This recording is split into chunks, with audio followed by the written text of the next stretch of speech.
The trial of Rwandan's genocide suspect Felicien Kabuga continues at the International Criminal Court at The Hague, where the 85-year-old has requested to have the trial take place in Europe and not at the ICTR in Tanzania. Lawyers representing Kabuga have cited health concern for the client, as well as travel restrictions brought up by the global health crisis.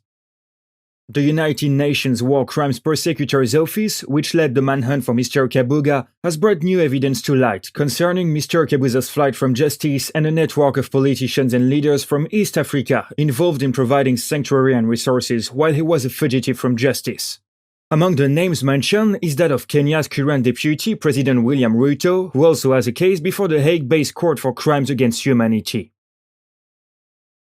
There is a strong evidence to suggest that Mr. Ruto provided Mr. Kabuga with a hideout in Nairobi, as well as security personnel in exchange for money and connections to Rwanda's mineral markets. There is also evidence that while in Kenya, Mr. Kabuga and Mr. Ruto participated, or in part ordered, the murder of several individuals, including a judge, a journalist, and an employee of the ICTR on loan from the Kenya government.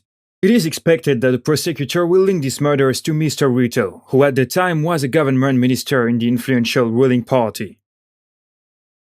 Interest in Mr. Ruto's case were reignited earlier this month, when his former lawyer, Mr. Paul Gicheru, surrendered himself to the Dutch authorities as a cooperating witness against Mr. Ruto. The court had issued a warrant of arrest against Mr. Gicheru, who is accused of interfering with witnesses for the prosecution against Mr. Ruto. Many of the witnesses withdrew their testimony, or refused to testify, and several others were found murdered, forcing the trial judges to dismiss the case until further evidence could be found to prove Mr. Ruto's guilt or innocence. The similarities between Mr. Kabuga and Mr. Ruto's cases are remarkable. Both men are accused of inciting acts of aggression against minority ethnic groups in their home districts. Both men are accused of sponsoring radio stations that broadcast their message for ethnic cleansing and totalitarian rule. Both men are accused of killing or interfering with witnesses against them. Both men are accused of sponsoring militias with common garden tools for the purpose of genocide, and both have used political leverage to evade justice.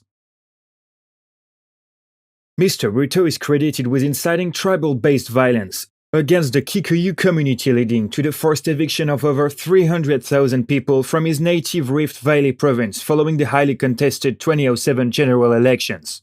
During his trial at The Hague, audio and video recordings were shown where Mr. Ruto used openly divisive language that has been credited for the murder of over 80,000 Rift Valley residents, as well as torture, rape, and arson. New testimony from his former lawyers is set to detail further crimes, including oath-taking ceremonies and the murder of a prominent political figure who had given preliminary evidence to ICC investigators. For now, the world is watching and waiting as the prosecutor prepares to try once again to bring justice to both Rwandese and Kenyan victims.